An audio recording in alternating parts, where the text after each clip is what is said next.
He then found himself talking about his mother. How she had passed away when he was young. How she had loved gardening, simple things. How his father had thrown himself into work after she died, becoming even more driven, more distant. It was the most he had ever shared with anyone outside his closest circle, and it felt surprisingly liberating. Ella listened patiently, her gaze never leaving his face. There was an empathy in her eyes that made him feel understood. When he finished, the rain had started to soften, the downpour easing into a gentle shower. A sliver of sunlight broke through the clouds, painting the wet leaves outside with a golden glow. Hindi ka masamang tao, Lucas, Ella said softly, her voice barely a whisper above the dripping rain.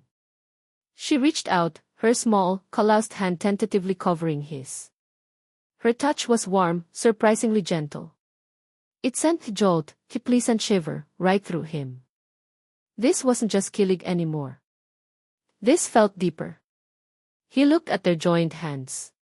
Her hand, a farmer's hand, strong and capable, covering his, which was slowly but surely losing its city softness. It felt right. Salamat, Ella, he murmured, his voice thick with an emotion he couldn't quite name.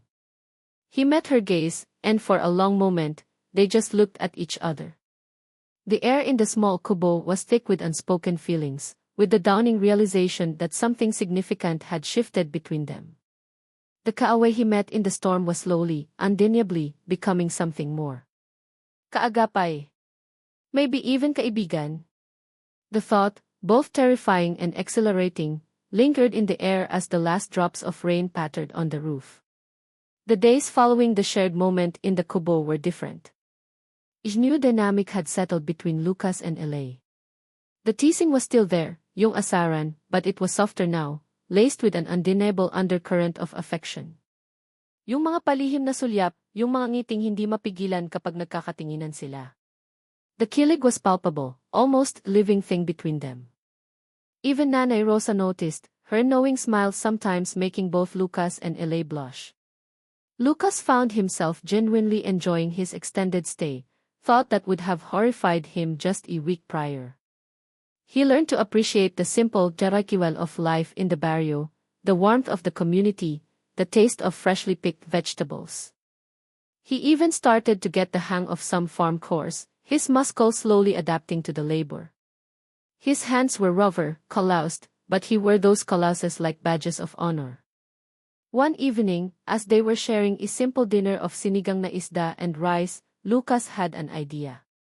Ella, he began, you know that irrigation plan you showed me? The one you sketched? Ella looked up, surprised. Bakit? I think it's brilliant.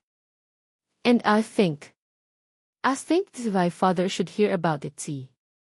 Nanay Rosa and Ella exchanged glances. Ang tatay mo? Yung may-ari ng mga resort?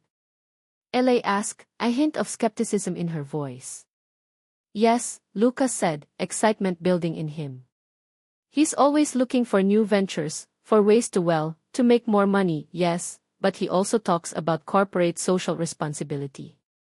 Maybe, just maybe, if he sees the potential here, not just for profit but to actually help a community, he might be interested in investing.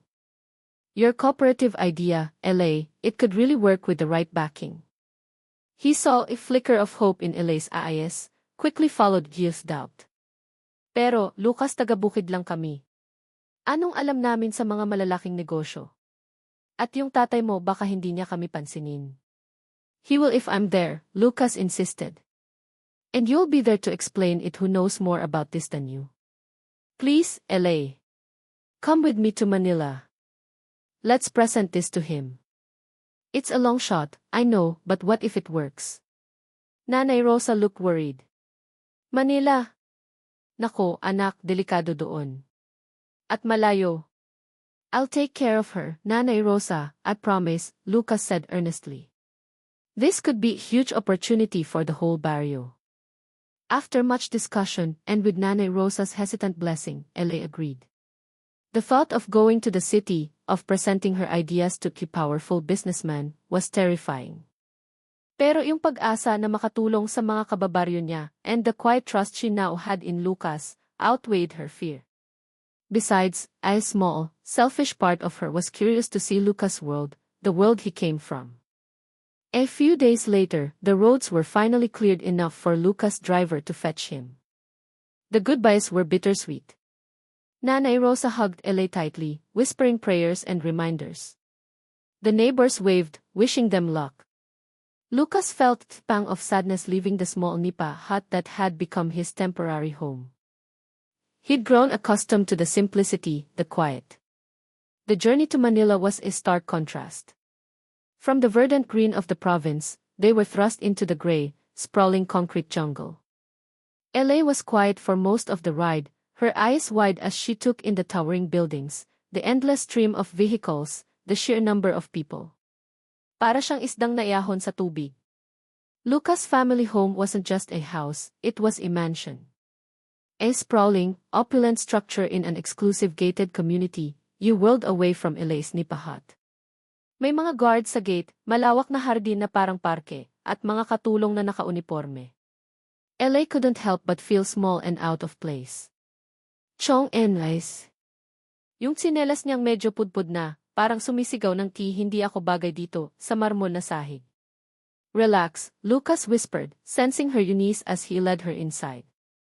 They're just walls. But even he felt a knot of apprehension in his stomach. He hadn't told his father the full story, only that he was bringing someone with an interesting agricultural proposal. Don Ricardo Montenegro, Lucas' father, was an imposing figure. Tall, impeccably dressed in tailored suit even at home, with a stern face and eyes that seemed to assess and dismiss everything in an instant. He was in his study, room lined with dark wood and expensive-looking books, when Lucas and Elay were ushered in. Lucas. You're finally back, Don Ricardo said, his voice devoid of warmth. His gaze flicked over Elay, a brief, dismissive glance that made her want to shrink. And this is... Dad, this is Elay. Elay, this is my father, Don Ricardo Montenegro, Lucas said, trying to sound casual. Elay managed a small, magandang hapon po, her voice barely squeaked. Elay is a farmer from the province where I was stranded, Dad, Lucas continued, she has some incredible ideas for improving agricultural practices there, potentially even starting a cooperative. I thought you might be interested in hearing her out. It could be a good investment, and a great CS project. Don Ricardo leaned back in his leather chair, stippling his fingers. He looked at Elay again, longer this time, his eyes cold and appraising. Parang sinusuri niya ang isang exhibit sa museum, hindi isang tao. A farmer, you say? The words were laced with an unmistakable condescension. Lucas, I send you to scout for multi-million peso resort locations, and you bring me a farmer. Dad, please, just listen to her, Lucas began, but his father cut him off. Ang inaasahan ko, isang negosyante ang dadalhin mo, o kaya isang expert sa land development. Hindi isang palengke girl na mukhang naligaw lang papunta dito. The words, palengke girl, were spat out like an insult, hitting Elay with the force of a slap. Naramdaman ni Elay na namula ang mukha niya. Galit. Sakit. Hiya. A potent cocktail of emotions churned inside her. She had expected skepticism, maybe even disinterest. But not this. Not this blatant, cruel dismissal. This public humiliation. Lucas stiffened, his face darkening. Dad. That's uncalled for. LA is more knowledgeable about agriculture than half the people on your board. Knowledgeable about planting kamote, perhaps, Don Ricardo sneered. Lucas, I appreciate your enthusiasm, but the company doesn't invest in charity cases. We invest in profitable ventures. And frankly, he looked directly at LA, his eyes like chips of ice, I don't see any profit here. Baka naman, miss. LA, you're just looking for a rich city boy to solve your provincial problems. A gold digger, perhaps, in farmer's clothing. That was it, that was the final straw. LA felt something snap inside her. The hope she had carefully nurtured, the fragile confidence Lucas had helped her build, shattered into a million pieces. Tears welled up in her eyes, hot and stinging, but she refused to let them fall. Not here. Not in front of this cruel, arrogant man. Hindi po ako gold digger, Ginoo, Ella said, her voice trembling but firm.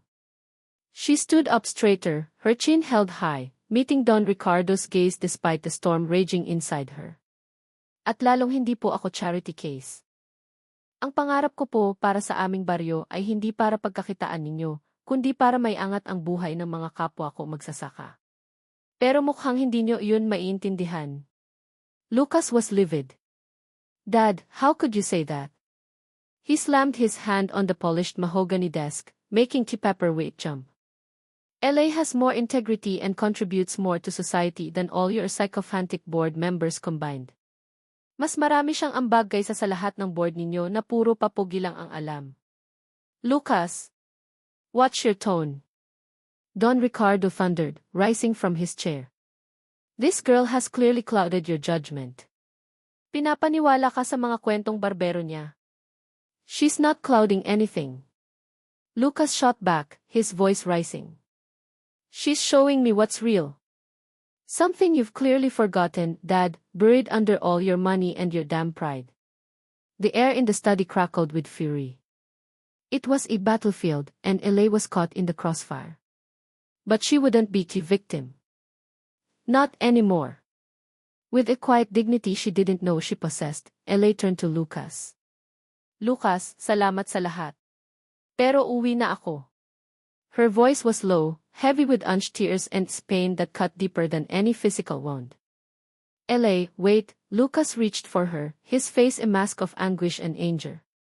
Huwag na, Lucas, she said, gently pulling her arm away. Hindi ako para dito. At lalong hindi ako para sa pamilya mo. She gave one last, pained look at Don Ricardo, whose face was set in a mask of cold fury.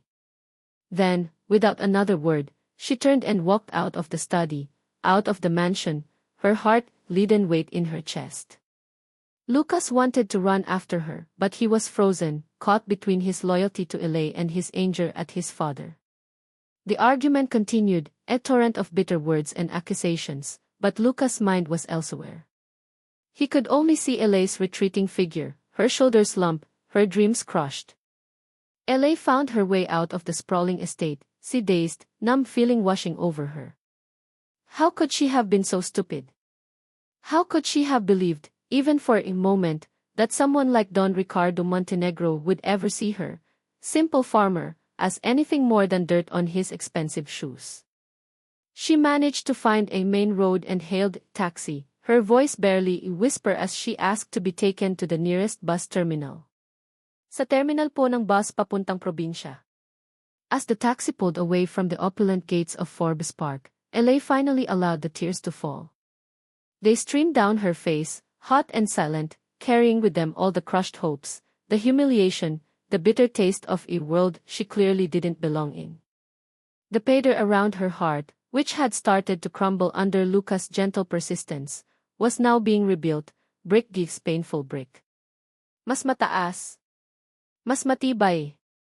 Back in the mansion, the shouting match between Lucas and his father reached its peak. You don't understand anything, Dad. You just see numbers, profits. You don't see people. And you, Lucas. What do you see? Knave girl who's playing you for a fool.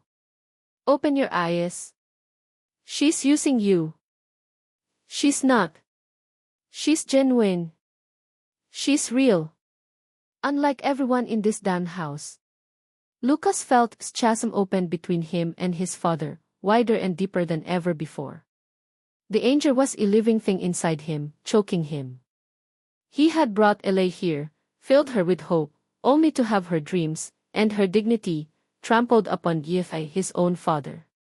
The guilt was a heavy weight. I'm done, Lucas said, his voice hoarse. I'm done with this.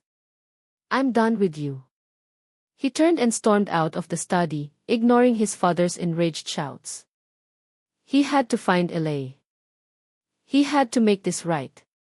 But when he reached the bus terminal, after a frantic search, it was too late. The station attendant told him that the last bus bound for LA's province had left almost an hour ago. LA was gone. And with her, the part of Lucas' heart. The city lights, once a symbol of his ambition and success, now seemed cold and mocking. He stood there, amidst the chaos of the terminal, feeling more lost and alone than he ever had in the middle of that flooded palayan. Ang sakit. Sobrang sakit. The days following LA's departure were a blur of anger, guilt, and a profound sense of loss for Lucas. The confrontation with his father had left a gaping wound in their already strained relationship. Hindi na siya umuwi sa mansyon. He stayed at his own condo unit, the sterile luxury of it feeling more like prison than a home. He tried to work, to distract himself with the familiar demands of his business, but LA's face, her pained eyes as she walked away, haunted his every waking moment. The sakit was a constant itch in his chest. He knew he had to do something. Hindi pwedeng ganito na lang. He couldn't just let her go, not after everything. Not after what his father had done. He had to make it right. But how? Paano niya mapapatunayan na seryoso siya? That he wasn't like his father. That what he felt for her was real. After a week of agonizing, of replaying their last moments in his head, Lucas made a decision. A crazy, impulsive decision, the kind his old self would have scoffed at. He packed a bag, not with tailored suits and designer shoes, but with simple, rugged clothes he'd bought impulsively. He left a curt note for his secretary, instructing her to handle his most pressing affairs. Then, he got into his car, different, sturdier this time, and drove. He drove away from the city, away from the suffocating expectations of his world, and towards the province. Towards LA. Pagdating niya sa baryo, it felt different. The last time he was here, he was a stranded city boy, an outsider. Now, he was returning with a purpose, albeit a daunting one. He didn't go straight to LA's house. He knew he wasn't welcome there, not yet. Instead, he sought out Mang Ben, the friendly farmer who had guided him in rebuilding the footbridge. Mang Ben was surprised to see him, but his initial shock quickly turned into a knowing smile. Lucas, iho. Nagbalik ka. Akala ko'y di ka na namin masisilayan pa. Mang Ben, kailangan ko po ng tulong niyo, Lucas said, his voice earnest. Gusto ko pong matutong magsaka. Totoong pagsasaka. At gusto ko pong manatili dito sa baryo ng ilang panahon. Mang Ben's eyebrows shot up. Magsasaka? Ikaw, Don Lucas. He still called him Don sometimes, half-jokingly. Pero bakit? Para patunayan ang isang bagay, Mang Ben, Lucas said simple. At para may ayusin akong isang malaking pagkakamali. So, Lucas, the rich here, the city slicker, became a farmhand. Mang Ben, after much persuasion and a bit of amusement, agreed to let him stay in a small, vacant kubo near his own fields, in exchange for labor. It was even more basic than LA's nipa hut, just a room, a small gas stove, and a shared poso. But Lucas didn't care. This was his penance. This was his path back to LA. The work was brutal. Mas mahirap pa kaysa sa pag-aayos ng tulay o pagbubuhat ng sako. From sunrise to sunset, he was in the fields, under the scorching sun or the drenching rain. Nag-araro siya gamit ang kalabaw, na muntik na siyang tadyakan ng ilang beses, nagtanim ng palay, his back screaming in protest, nagbunot ng damo, his hands raw and blistered despite gloves. He learned to use a cariton, the wooden cart pulled via a carabao, to transport harvested goods, his city muscles straining with the unfamiliar effort. Nakakatawa siyang tingnan minsan, lalo na noong una, nadudulas sa putik, napapagod agad. The villagers watched him with a mixture of curiosity, amusement, and eventually, grudging respect. This city boy, he was serious. He didn't see LA for the first few weeks. He knew she was aware of his presence. News traveled fast in a small barrio, but she kept her distance. He didn't blame her. He understood her silence, her avoidance. Ang sakit ng ginawa ng tatay niya at nadamay siya. Instead of forcing a confrontation, Lucas focused on his work. And on Elai's dream. He remembered her detailed sketches for the irrigation system, her plans for the cooperative. He started talking to the other farmers, subtly at first, then more openly, about Elai's ideas. He used the business acumen he had, not to exploit, but to explain, to persuade. Mang Ben, yung plano ni Elai sa patubig, napakaganda nun. Kung magkakatulungan tayo, mas gaganda ang ani natin, he'd say during their breaks. He went from house to house, patiently explaining the benefits of forming a cooperative, how they could get better prices for their produce, how they could access support from government agencies. He faced skepticism, resistance even. Ano nang alam ng taga-Maynilang iyan sa problema natin, some would mutter. But Lucas persisted, his sincerity slowly winning them over. He wasn't just talking, he was doing. He was there, in the mud with them, sharing their hardships. And then, he started writing. Letters. Handwritten letters to Elai. He knew she wouldn't talk to him, so he poured his heart out on paper. He left them with Nanay Rosa, hoping she would give them to Elai. Elai, the first letter began, his usually neat handwriting now a bit shaky from a day's labor. I know sorry isn't enough. What did my father said, what happened in Manila there are no excuses. But please believe me, that wasn't me. That wasn't what I wanted for you, for your dreams. I was a fool to think I could just bring you there and everything would be perfect. Ang tanga ko. He wrote about his days in the field, about the things he was learning. Ang hirap pala talagang magsaka, Elai. Ngayon ko lang naiintindihan yung bawat butil ng bigas na kinakain ko. Yung pawis at pagod na katumbas nito. He wrote about her irrigation plan. I've been talking to Mang Ben and the others about your irrigation design. They're starting to see how brilliant it is. We're trying to figure out how to start it, even in a small way. And he wrote about his feelings for her, hesitant at first, then with a raw honesty that surprised even himself. Elai, I miss you. I miss your smile, I miss your laughter, I even miss your kuya na may kasamang pang-aasar.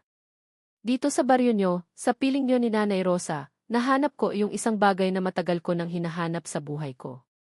Isang bagay na hindi kayang bilhin ng pera. Kung pagmamahal lang ang tanim, Elai, sana matagal nang tumubo ito sa puso mo para sa akin. Araw-araw kong dinidiligan ang pagsisisi at pag-asa. Elai received the letters. Nanay Rosa, her heart aching for both of them, would quietly leave them on Elai's small wooden table.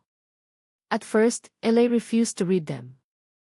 She'd see Lucas' handwriting and a wave of pain and anger would wash over her. The humiliation in Manila was still a fresh wound. How could he possibly understand? But Nanay Rosa, with her gentle wisdom, would say, Anak, basahin mo. Kahit yun lang. Para malaman mo kung ano ang nasa puso niya. Ang pagpapatawad hindi madali. Pero minsan, kailangan din nating bigyan ng pagkakataon ang pagsisisi. So, Elai started reading them. In the quiet of the night, with only the flickering gas lamp for light, she would unfold the slightly grimy pages, Lucas' words reaching out to her from across the fields. Each letter was a mix of apology, an update on his life as a farmhand, and a testament to his growing understanding of their world. She read about his clumsy attempts to plow a field, his small victories in convincing a skeptical farmer about the cooperative, his quiet observations about the beauty of sunrise over the palayan. And she read his words about her, about them. Kung pagmamahal lang ang tanim, sana tumubo na ito sa puso mo. The line echoed in her mind. It was poetic, yes, but it also felt real. Sincere. Her anger began to soften, slowly, almost imperceptibly, like a hardened piece of earth after gentle rain. The pader around her heart, though still standing, started to show tiny cracks. Could she trust him again? Could she risk another heartbreak?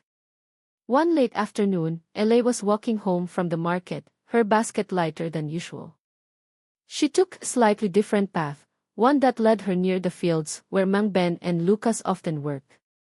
From the distance, hidden in a clump of bamboo, she saw him. Lucas was stripped to the waist, his city-pale skin now tanned and glistening with sweat. He was mending a section of a small irrigation canal, his movements no longer clumsy but practiced, efficient. He was talking and laughing with Mancardo, another farmer, their camaraderie easy and natural. He looked different. Stronger. More grounded. Hindi na siya yung mayabang na naligaw. He looked like he belonged. Then, as she watched, Mancardo stumbled, nearly dropping a heavy sack of fertilizer. Lucas, without a second thought, rushed to help, easily taking the weight, his muscles flexing. They exchanged a few words, then Lucas clapped Mancardo on the shoulder, gesture of solidarity. Elai's breath caught in her throat. It was a small moment, but it spoke volumes. This wasn't an act. This was Lucas, genuinely helping, genuinely connecting. That evening, as the sun dipped below the horizon, painting the air in hues of orange and purple, Elai walked towards the small kubo where Lucas was staying. She found him sitting on the bamboo steps, much like she had found him on her own porch weeks ago, sketching something in a small notebook beside the light of cheap solar lamp. He looked tired, his face smudged with dirt, but there was quiet contentment about him. He looked up as she approached, his eyes widening in surprise. He quickly stood up, a hopeful, anxious look on his face. Elai. She didn't say anything for a moment. She just looked at him, taking in the changes. The calloused hands, the sunburned skin, the weariness in his eyes, but also the new strength, the new humility. Then, she said softly, "Nabasa ko yung mga sulat mo." A flicker of hope ignited in Lucas' eyes. And, at nakita kita kanina. Kausap mo si Mancardo. Lucas waited, his heart pounding. Elai took deep breath. Sabi mo sa sulat mo, kung pagmamahal lang ang tanim, sana tumubo na sa puso ko. Lucas D. She paused, her voice barely a whisper, baka may maliit na supang na nagsisimula ng lumabas. A teeny sprout. Of hope. Of forgiveness. Of love. Lucas felt a wave of emotion so powerful it almost buckled his knees. He took a step towards her, then another, until he was standing right in front of her. He reached out, his calloused hand gently cupping her cheek. Elai. She didn't pull away. Instead, she leaned into his touch, her eyes searching his. Wag mo sanang sayangin, Lucas. This time, please, don't let me down. I won't, he vowed, his voice thick with emotion. Promise, Elai. Hinding-hindi na. Later that night, long after Elai had gone back to her own home, Lucas lay on his banig, staring up at the nipa roof of his small kubo. He felt a profound sense of peace, a lightness he hadn't felt in a long time. He had a long way to go, he knew. He still had to earn back her full trust, and the trust of the community. He still had to face his father again, eventually. But tonight, under the vast, star-dusted provincial ether, he allowed himself to hope. Ang tanim niyang pag-ibig, diniligan ng pagsisisi, ay nagsisimula ng mamunga. And it was the most beautiful harvest he could ever imagine. He fell asleep with a smile on his face, dreaming of rice fields, cooperatives, and a future with Elai by his side. He woke up early the next morning, feeling a renewed sense of purpose. As he was preparing for another day in the fields, he noticed something on the small, rickety table outside his kubo. It was a small, woven basket. Inside, nestled on a bed of banana leaves, were 2 perfectly ripe mangoes and a piece of freshly baked bibingka, still warm. There was no note. But Lucas knew. He picked up one of the mangoes, its sweet scent filling the air. He smiled. Pag-asa. It tasted like hope. Months passed. Ang dating mayabang na naligaw ay naging si Lucas na, ang masipag at mapagkakatiwala ang kasama ng mga magsasaka sa baryo. The small sprout of hope Elay had spoken of had indeed grown, nurtured via Lucas' unwavering efforts and genuine change. Hindi na lang siya nagtatrabaho sa bukid, naging aktibo na rin siya sa pagtulong sa pagbuo ng kooperatiba ni Elay. His business knowledge, once used for corporate takeovers, was now being used to draft proposals, negotiate with suppliers, and find markets for their produce. The irrigation system Elay had dreamed of was slowly becoming reality, thanks to a small grant they'd managed to secure with Lucas' help in navigating the bureaucracy and the collective effort of the community. Ang dating tigang na lupa sa ilang bahagi ng baryo ay nagsisimula ng mamulaklak. But more importantly, the trust between Lucas and Elay had deepened into a love that was as steady and resilient as the rice stalks in the field. Their days were filled with shared work, quiet conversations under the stars, and an easy companionship that spoke volumes. The kilig was still there, in stolen glances and shared laughter, but it was now grounded in a mutual respect and deep understanding of each other's hearts. Wala nang pader. Then came the fiesta, the annual harvest festival. Ang buong baryo ay naghahanda. May mga banderitas na makukulay, palaro, at syempre, kantahan at sayawan sa plaza. It was a celebration of a bountiful harvest, a testament to their hard work, and this year it felt extra special. The cooperative was finally off the ground, and their first collective harvest had been a success. Lucas, surprisingly, found himself at the center of the preparations. He was no longer an outsider. He was one of them.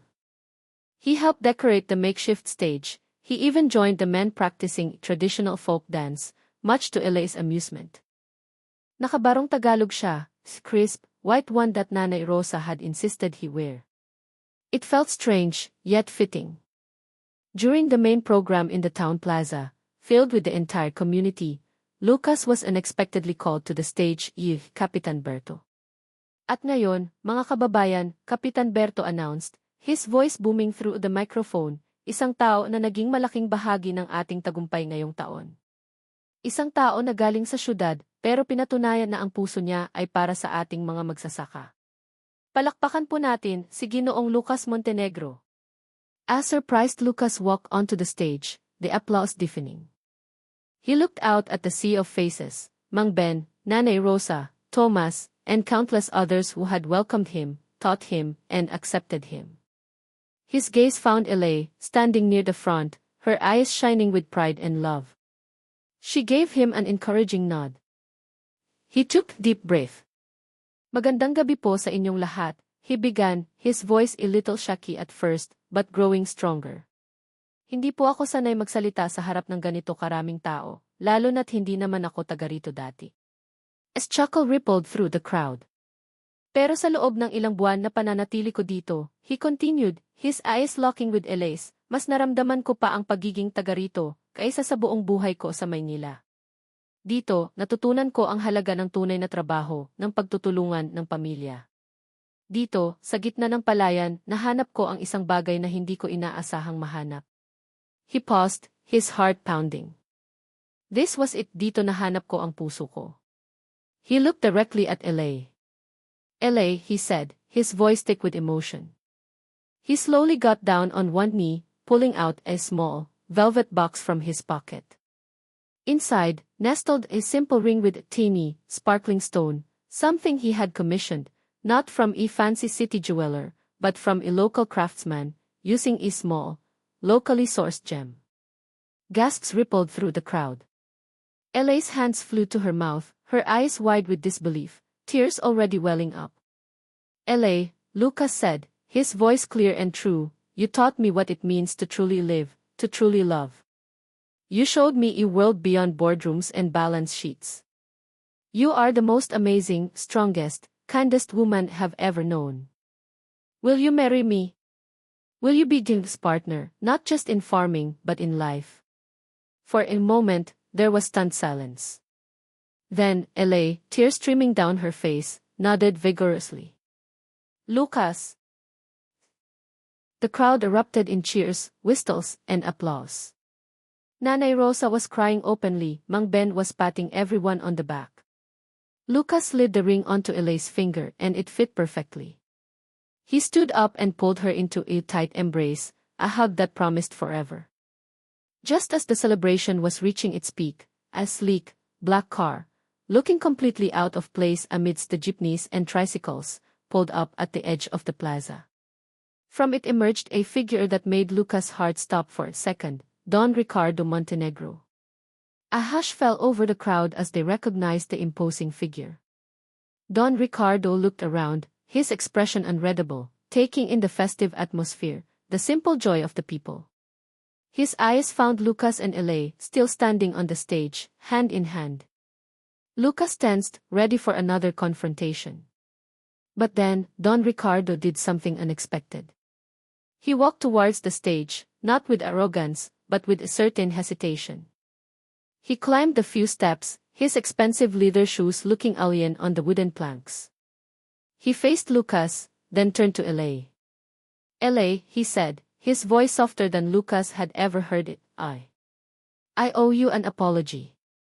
Elay looked at him, surprised but composed. "What is said to you in Manila was inexcusable. I was arrogant, I was cruel, and I was wrong." Don Ricardo's gaze was direct, and for the first time, Lucas saw not ruthless businessman, but a father, humbled. "In my son he has shown me different path. He has shown me the value of what you are doing here. This community, the spirit, it's something I had forgotten." He then turned to the crowd. "I am Don Ricardo Montenegro," he announced, his voice carrying a new note of humility. "And I am here tonight, not just as Lucas' father, but as someone who wants to help. I have seen the plans for your cooperative, Elay. I have seen the impact it is already making. And I want to invest. Not as a takeover, not to make quick profit, but as a partner. To help you grow, to help this community thrive." Another wave of stunned silence, then tentative applause, which grew louder as the sincerity in Don Ricardo's voice sank in. Lucas looked at his father, a complex mix of emotions swirling within him, surprise, relief, and a dawning sense of forgiveness. Maybe, just maybe, his father could change too. Elay, ever gracious, stepped forward. "Salamat po, Don Ricardo. Tinatanggap po namin ang inyong tulong at ang inyong paumanhin." She extended her hand, and Don Ricardo shook it, gesture that symbolized more than just a business agreement. It was a bridge being built over a chasm of misunderstanding and pride. The fiesta continued with even more joy and fervor. There was hope in the air, sense of a brighter future for everyone. A few months later, on a bright, sunny morning, in the very same palayan where Lucas' car had broken down, where he had first met Elay, wedding took place. It wasn't a grand, opulent affair like the ones Lucas was used to in the city. It was simple, heartfelt, and beautiful. The tiesel was path cut through the golden stalks of rice, ready for harvest. The altar was a makeshift arch decorated with sampaguita and bougainvillea, overlooking the vast expanse of the fields. The guests were the entire barrio, dressed in their Sunday best, their faces beaming. Nanay Rosa walked Elay down the pilapil, Elay radiant in a simple, locally made piña silk gown. Lucas, waiting for her, his heart overflowing, wore a barong, the same one from the fiesta, a symbol of his new life. Don Ricardo was there, sitting quietly in the front row, a small, almost imperceptible smile on his face as he watched his son marry the woman who had changed him for the better. As they exchanged their vows, their voices clear and steady, promising love, respect, and partnership, there wasn't a dry eye in the congregation. When they were pronounced husband and wife, the villagers didn't throw rice or confetti. Instead, they joyfully tossed handfuls of golden palay grains into the air, shower of blessings from the land they all loved. Later, as the sun began to set, casting a warm, golden glow over the festivities, Lucas and Elay stood at the edge of the rice field, hand in hand, watching the celebration. Music from a local rondola group filled the air, mixed with laughter and joyful chatter. "Sino nang mag-aakala, ano?" Elay whispered, leaning her head on Lucas' shoulder. "Yung mayabang na naligaw sa putikan, asawa ko na ngayon." Lucas chuckled, kissing the top of her head. And the fierce, pallid girl who wanted to kick me out is now Rex Montenegro. He paused, then added softly, hindi lang puso ko ang nakuha mo, LA. Buong baryo na rin. And you didn't just get my heart. You saved it, T.